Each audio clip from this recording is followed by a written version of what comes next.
Hi, my name is Sue Levy, and I want to welcome you to the Savory Living Create Your Eat Well 2021 Plan webinar. So let's get started. Let's make 2021 your year. You can take control of how you eat and feel. The opportunity is really to use food as medicine. Let's put the power of healthy eating in your hands.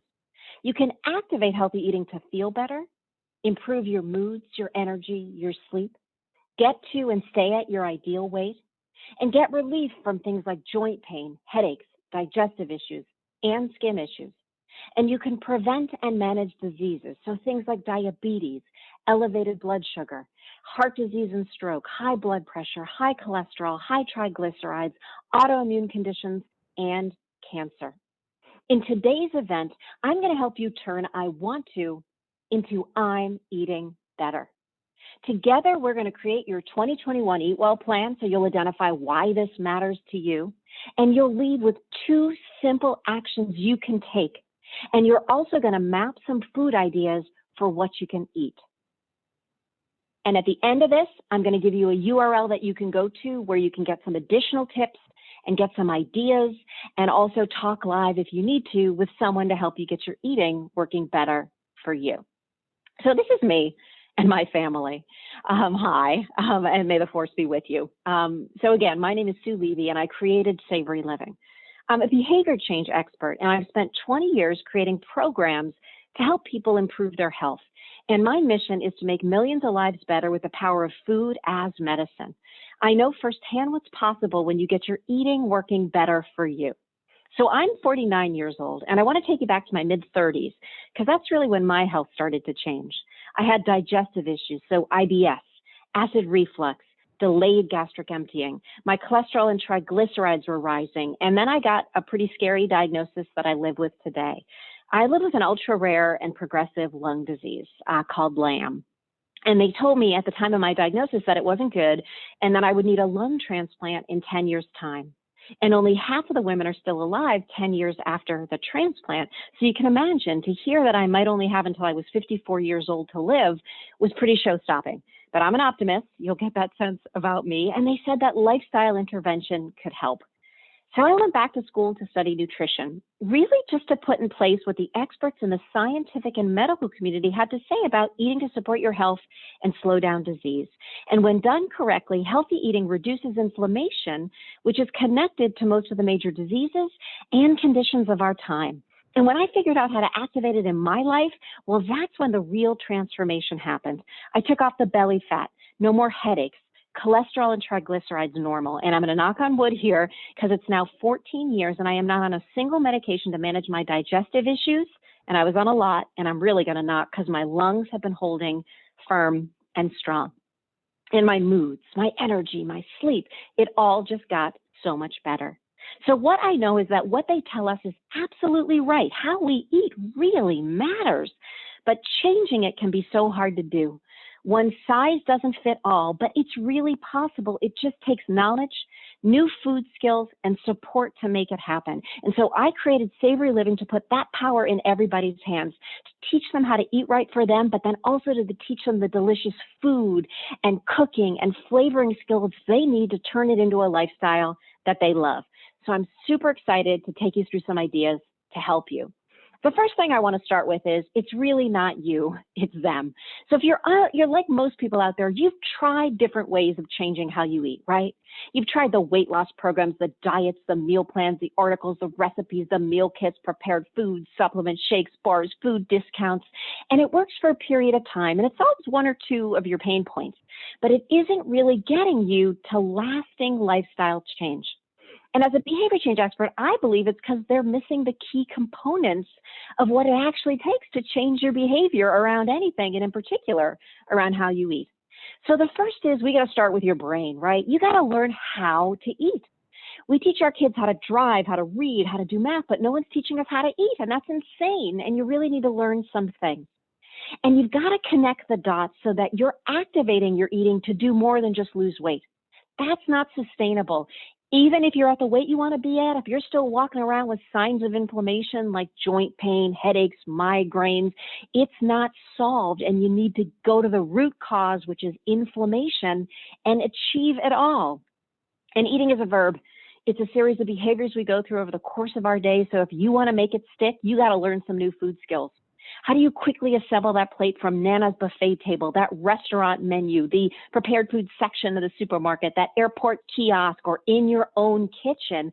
How do you cook it and flavor it in minutes so that it tastes amazing? You can create variety and you move beyond raw salads.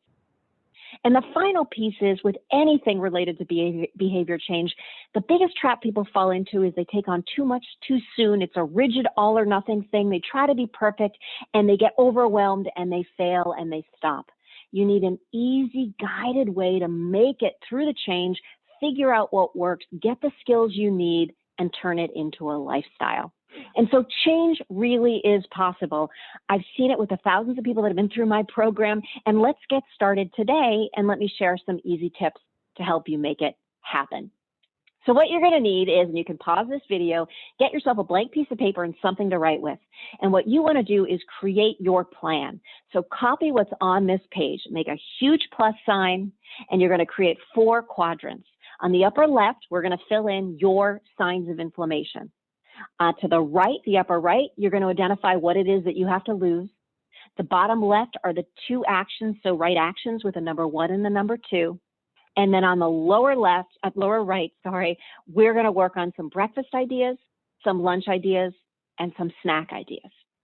So pause the video, get your piece of paper, and copy what you see here and hit the start button when you're ready. So let's start with the first step.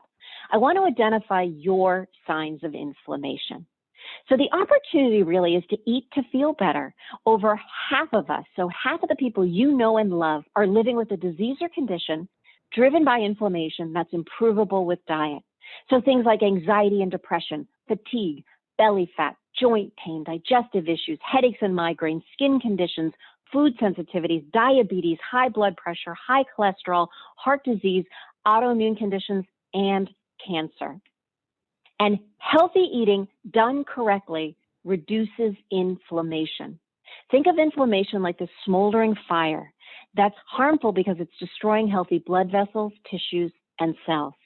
And what I'm going to take you through next are signs and symptoms that you have inflammation, and they are diseases and conditions driven by inflammation. So adjusting how you eat helps considerably.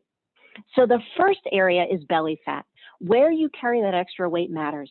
If it's in your chin, your thighs, your arms, your behind, I know you may not like it there and want to get rid of it, but it is not putting you at risk. But if it's in that belly region, it's putting you at risk to develop some of the major diseases and conditions that I'm going to take you through next, and you really need to reduce it. Mood and brain conditions are connected to inflammation, things like depression, anxiety, ADD, Alzheimer's and dementia, Parkinson's, seizures. Pain is connected to inflammation, things like headaches and migraines, joint pain, arthritis, fibromyalgia. Digestive issues are connected to inflammation, so IBS, Crohn's, colitis, ulcers, gas, bloating, heartburn, constipation, diarrhea, and heart disease and stroke. The number 1 killer, things like high blood pressure, high cholesterol, high triglycerides, all of these are connected to inflammation. And type 2 diabetes is connected to inflammation, metabolic syndrome, and high blood sugar. And immune and autoimmune conditions are connected to inflammation, rheumatoid arthritis, lupus, chronic fatigue, multiple sclerosis, thyroid, allergies like asthma, eczema, anything with an itis is usually a sign of inflammation, and cancer. And I'm sure you've been following that COVID-19 is connected to inflammation. This is from the New York Times. Doctors have found that some of the serious damage infected adults have endured has been caused not just by the virus itself, but by an aggressive immune response that creates destructive inflammation in the body's organs. So I want you to take a minute now to write in your signs of inflammation. So for me, it was belly fat, headaches, constipation and heartburn, joint pain, and lung disease. Look at this slide, pause the video, and take a minute to write in your signs of inflammation and hit the start button when you're ready to continue. All right, let's move on to step 2. We need to identify why this matters to you. And the big question you want to ask yourself is, what are you going to lose if you don't get your eating working better for you? This is really important because if you don't ground this in something that matters to you, it's going to stay a nice to do, but you're not going to have the time for it. It's going to fall to the bottom of your to-do list. You really have to prioritize this, and you do it by identifying why it matters to you. So answer this question. What do you have to lose if you don't get your eating working better? What is it that you will miss out on? What is not going to be able to happen as a result of this? So for me, what I'll lose, there were really 4 things. I was going to keep running to the bathroom and missing out on life. I was not going to be able to keep up with my kids. I was going to be sick and not able to do what I love, and I was going to have a shorter life. So here are some thought starters to help you think about this. Maybe you're tired of feeling bad, so you won't have the energy to do what you love, or you'll feel uncomfortable with the pain, the bloating, the constipation, or you won't feel good about how you look. Or maybe you're tired of missing out. I won't be able to play with my kids and grandkids. I won't be able to take hikes and kayak and do what I love. Or maybe it's that you won't be able to live life on your terms, whether that's the length of life, or you'll continue to feel badly and have low energy, or you'll be held hostage by your migraines and digestive issues. Or maybe if you're like me, you're worried that the disease or condition you live with is going to rob you of the life you want to lead. So take a minute now, hit the pause button, and write in 2 or 3 things that you're going to lose if you don't make changes to how you eat. And hit the restart button when you're ready to get going. On to step 3, we're going to pick our 2 easy actions. So healthy eating isn't this weird, fragmented, siloed, confusing thing. There's actually consensus among the key folks that you really want to listen to. So if you look at the American Heart Association, the Diabetes Association, the Cancer Society, and what they're recommending, you look at the 2 diets that perform the best from a health outcome standpoint, as well as compliance, so people enjoy living and eating on them. So the Mediterranean diet that you've heard about, the DASH diet, or you look at evidence-based guidance from, Harvard Medical School, their healthy eating plate, where they looked at large groups of people over long windows of time, look at how they ate, the diseases they got, and came up with guidance and recommendations that aren't driven by lobbying. They're not driven by any food interest. It's really about what the evidence shows. What these groups are all saying, which is awesome, is get your foundation lined up with key principles, and you will go a long way to slowing down, avoiding, and managing most of the major diseases and conditions of our time. So things like diabetes, high blood pressure, high cholesterol, heart disease, autoimmune conditions, and cancer. And the beautiful thing also is that when you get your eating better lined up and working for you, it also helps you with the quality of life things that you're living with that you really could manage better with food, and you would feel so much better. So things like anxiety and depression, fatigue, belly fat, energy issues, joint pain, digestive issues, headaches and migraines, skin conditions, and food sensitivities. So healthy eating done correctly is really reducing inflammation. And the way I want you to think about this is, even in the world of healthy foods, it is not all the same. You actually want to move yourself to a place of imbalance where you're pulling in and eating more of some foods and reducing and eating less of others. And then you also want to identify what you aren't digesting well, because those undigested food particles make their way out of your gut into your bloodstream, and your immune system does what it's supposed to do, which is it gets activated to clean it up. The problem is that for so many of us, it's not shutting down. So you really want to think about how you're eating in terms of these 3 things and getting them right. My program helps people migrate how they're eating and shift to get these 3 working right for them. And for the purposes of this webinar, I'm going to take you through an idea number 1 and an idea in number 2. I want you to think about your job as you are the person who's supposed to be crowding nutrient-rich foods into your body. Focus on the plus side of the house. You will have so much more agency when you do that. It's a great way to live. You'll be pulling in really good stuff that your body needs to thrive. You want to eat more vegetables and fruits.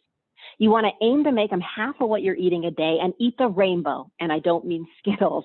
I mean all sorts of colors. Eat half of them raw, half of them cooked. Go for variety because there's so much great stuff in these different foods and you want to pull it all in. And green as a color goes with everything. So pull in those green vegetables. You want to include protein when you're eating. So crowd in the plant-based sources like the beans and lentils, the unsalted nuts and seeds. And for fish, go for the fatty versions like the salmon or the mackerel and choose lean cuts of meat. So your job is to really assemble your plate a certain way. And you can do this no matter where you're eating, which is what I love about it. You want to basically take a plate and you want to mentally draw the peace sign on it. So you want to divide it into thirds, and you're going to assemble 2 to 1. So what you're doing is you're filling 2 parts of it with carbohydrates. I'm going to talk to you next about what that is, and 1 part protein. So when I say assemble 2 to 1 and we're talking about carbohydrates, that's anything that grows in the ground. That's a vegetable, that's fruits, that's whole grains. But the thing you want to play with in terms of whole grains is you really have to identify the right number and the kinds that work best for you, because guidance says have somewhere between 1 to 3 servings a day, and that's a huge swing. And it depends on people and their different bodies and what they need. And so for the purposes of this, what I would love for you to do is focus on crowding in the vegetables and some fruits, because the grains are going to make their way into your day no matter what. You don't have to focus on crowding those in. I really want you to get the vegetables and fruits into that 2 part of your plate.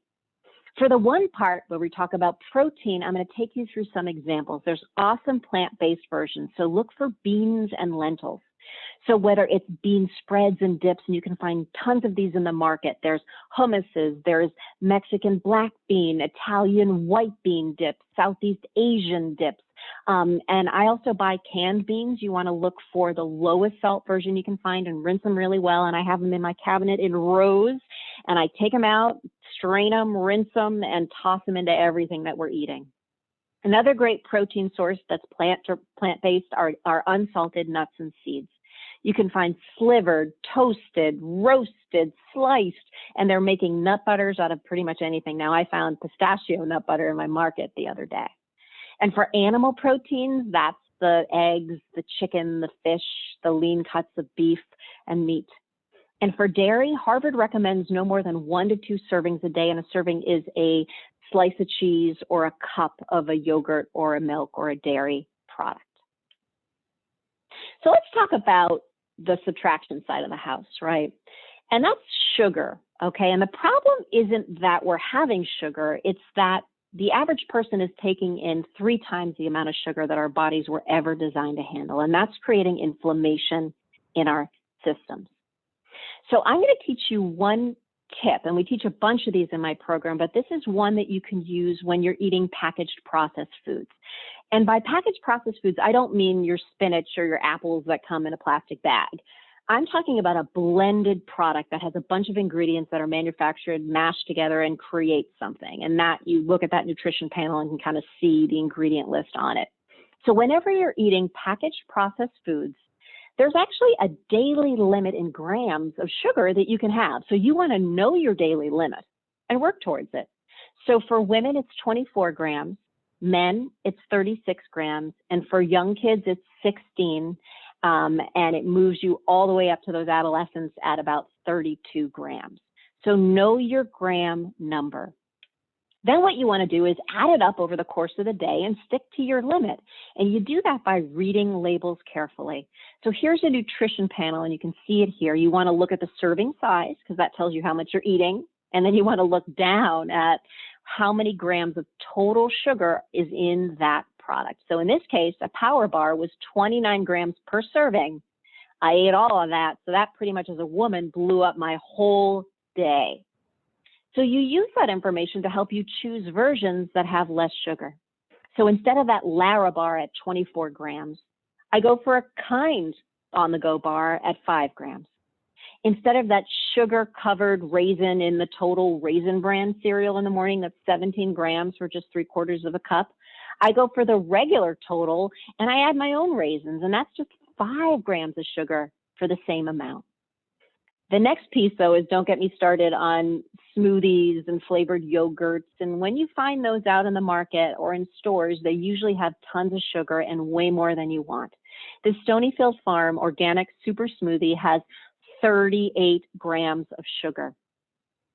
In terms of yogurts, go for plain instead of the flavored ones. You can add your own sweetener, you can add your own fruit, your own vanilla flavoring, and you're way better off. And go for Greek because it has higher protein content in it, and that'll slow the release of sugar and keep you full and satisfied longer. So I can buy the plain Greek yogurt at 6 grams, add my own stuff to it, and I'm still way better off. So what I want you to do now is pause the video and write in your 2 actions. So the first action, this is mine here, is assemble 2 to 1. That's the plus side. The second action, which is the subtraction side, or what you want to pay attention to eating less of, is in your packaged foods, keep in mind your daily sugar grams, the total. And for me as a woman, it's 24 total grams a day. So pause the video now and write your information in and hit the restart when you're ready. We're on to the final step. This is where the rubber hits the road. What is it that you're going to eat? And what we're going to map out today is some breakfast ideas for you, some lunch ideas, and some snack ideas.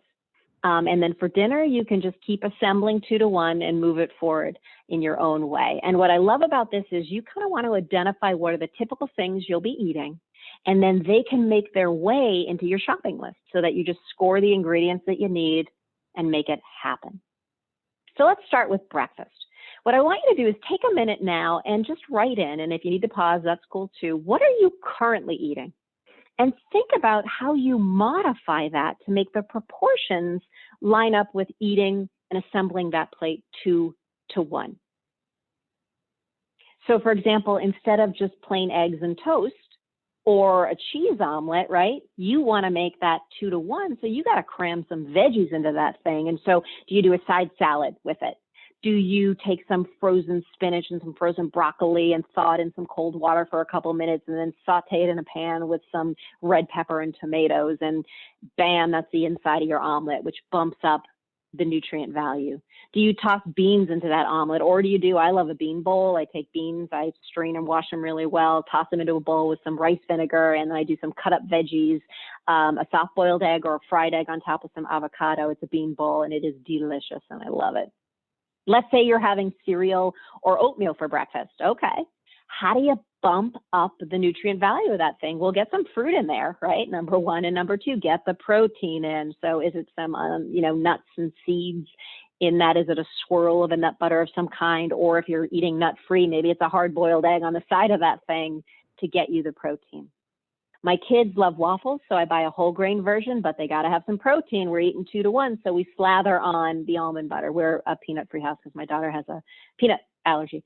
The other thing that if you go to the URL I'm going to give you at the end of this, savoryliving.com, you can navigate to a page where I show you how to make a dark green smoothie. It's blueberries, it's kale, it's got protein, it's sweet enough, it's cold enough, and you're going to love starting your day with a real nutrient-rich, shoot it back fast drink, and you can see the video and get the recipe PDF. So pause the video and write in some breakfast ideas and hit the restart when you're ready. So let's talk about lunch, right? Again, you're assembling your plate 2 to 1. So a lot of folks do salad for lunch. I love that. And the key thing you want to make sure you don't do is forget the protein. So a lot of people don't have protein in it, and in an hour they're hungry and they're like, man, it's not working for me. Yeah, you got to get the protein in. So is it chickpeas? Is it black beans? Is it, chicken, fish, beef, you name, eggs, what you're eating, get the protein, nuts and seeds onto that salad. The other thing that you can do is really literally think 2 to 1 and say, I need 2 vegetables and 1 protein. So if you're ordering from a menu or kind of takeout from anywhere, you can just say, I need double veggie. Or you can say, you know what, I noticed you had asparagus with that other entree. Could you get me some of that and a side salad? And you can take some of your salmon or your protein home with you. I'm also a huge fan of leftovers from dinner. That's what I do for lunch every day. So I make more at dinner to know that I just want to have enough for lunch the next day. If you're having a sandwich, great. Can you get some veggies into that sandwich, or maybe on the side of that? Maybe it's a side salad. Maybe it's half a cup of soup that has veggies in it, or maybe it's just some cut up cucumbers, carrots, celery, you name it. Soups are awesome to just dump more vegetables into them. And then a lot of the restaurants now, they have these bowls that you can create. So it's veggies plus protein plus some grain plus a dressing or a sauce. And so you can really just make it taste awesome. So pause the video and write in some of your lunch ideas and hit the start button when you're ready to get going.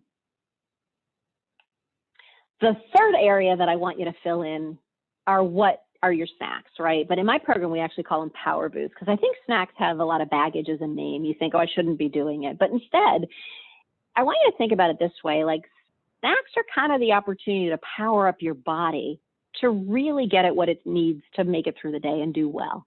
And it also will just help you with your energy, your moods, and you'll go into your meals less starving. But what's important is that you got to make these count. So we call them power boosts because your focus is really to have 2 a day, and you make the first one of them vegetable and protein, and you make the other one you have fruit and protein. You want to plan for 2 a day in between your meals. So here are some ideas for your vegetable and protein. Is it red peppers and cut up sweet yellow and orange peppers with hummus? Is it cucumbers with, a nut of your choice? Maybe it's unsalted cashews. Is it black olives and carrots with a hard-boiled egg? For the fruit one, I love to pair a sweet gala apple with a tangy beet hummus, and I find that already made at the market. Is it cut up berries and grapes and yummy, delicious fruit with an almond, a roasted almond? Is it a clementine with a slice of string cheese, a piece of string cheese? And it doesn't have to be raw. You can do cooked food too. It can be, leftovers from dinner, whether it's chili or some soup or some chicken on one side with some roasted vegetables on the other. You're just assembling 2 to 1, and it's a smaller size portion. So while your meals are a dinner size plate, your power boosts and snacks are a dessert size plate. So what I want you to do is set a snacking plan for yourself and eat in this order: 1, 2, 3. So everybody wants that crunchy snack. And I'm telling you right now, let yourself have it, but make it a reward for a job well done with the other snacks. So we have, in my family, we do the fruit and protein first, then we do the veggie and protein second, and then we have our crunchy snack after. Get yourself some good containers. It will make it so much easier. There's all these awesome bento boxes. You can Google online, find them with the compartments. There's awesome salad to-go kit containers you can have where your dressing stays separate. There's the packet bag that you can put your food into. And what you do with this bag is you actually just fold it up and freeze the whole thing overnight, so you don't have to deal with ice packs. And for snacks, I totally love the Systema brand. I think they've got some really good 2-compartmented things that make it super easy to assemble into. A quick tip I have for you is I call it one and done. And the idea is really focus and concentrate the time that you're thinking about food during the day to one moment. So you can either do it the night before or you can do it the morning of. Pack up your food for the day and get yourself those containers. So you've got your lunch and your 2 power boosts. And then put it aside for yourself. And so my power boosts make their way right by my desk so that in between Zooms, I kind of can grab what I need. And I actually set a reminder on my phone so I don't forget. This is really important because if you have your food done, you do it all at once, you can look at your day and make good choices and say, this is how I want to assemble. This is how I want to be eating. The proportions look good to me and I'm done. And there's no hassle. You're not like running from meeting to meeting trying to figure out what to do. Or I do this with my kids too. Everybody's food, they pack it up, we pack it up, they're ready. So I can say, go to your area, grab your stuff. Please stop bothering me with what it is you're going to eat. We've figured it out already. And your brain will thank you. Your health will thank you. Your taste buds will thank you. I promise. Give it a try. The other tip I want to tell you is that if you want to turn this into a lifestyle, you really got to learn how to make healthy food taste great. And that doesn't mean it has to be a third job for you, but you got to learn quickly what chefs know about how you lend flavor to these vegetables and these foods. And that's really about flavors and balancing them and also creating variety, because sometimes you just burn out if you eat the same 3 things, or even if they all taste kind of the same. And so you've got to learn how to easily cook and flavor food. And my program teaches people this. And what we have found is it really unlocks it for people because You can't change how you eat if you don't have more food ideas. And it can't just be recipes that you have that you're hunting down every week. You have to understand how to take something to Italy, how to take it to Mexico, take it to Greece, take it to Southeast Asia. Just introduce all these global flavorings and surround the things you want to be eating more of with the flavors your family likes. And when this food tastes great, even the pickiest of eaters is on board with you making it happen. And so we teach people how to do that in my program. We teach you how to balance flavors because everybody keeps adding salt when in fact there's 4 tastes your tongue recognizes: sweet, salty, sour, and bitter. And you need to balance all 4. So if you ever make a recipe and it needs something and you give it more salt and more salt and more salt and you kill it, chances are what it probably needed was a little bit of a sweet note, which is a little sugar, or a little bit of fresh lemon juice, which is the sour note. And so we teach you how to do that and how to assemble your food and get different flavors in so things taste great. The key for you, honestly, is you got to get more ideas. You got to discover new things that you like, and that makes it such an enjoyable way to live, and instead of a jail sentence of deprivation, which I think is what happens when so many people try to eat healthier. So you got this. We identified your signs of inflammation. We identified what it is that you have to lose if you don't take this on. You've got 2 simple actions you can leave this webinar and make happen. And you've mapped out or started to map out your breakfast ideas, your lunch ideas, and your snack ideas, and you can translate those into the ingredients you need to buy and get them on your shopping list and get them into your house and make it happen. So I'd love to get you more information, and if you are interested, you can learn more about my Healthy Eating and Cooking Lifestyle program, and there's all sorts of recipes and resources on the webpage. It's www.savoryliving.com. And that's where you can learn about the 12-session program, where you'll be able to create a healthy eating lifestyle that really works for you. And it's a proven and unique nutrition and cooking curriculum that you can read all about. It's designed for all eaters and skill levels, and you really get to go through it at a pace that works for you. And it runs online, on demand, on any device you have, and it includes a personal coach. So go to www.savoryliving.com. There's a free trial so you can experience that first session totally as my guest, no commitment, nothing. And you'll get some awesome tips to help get some foundation elements in place. And if then you decide you want to continue, you could get a 25% discount. And the program is also FSA and HSA eligible. I wish you the best. I wish you a happy and healthy 2021, and live well, eat well, be well.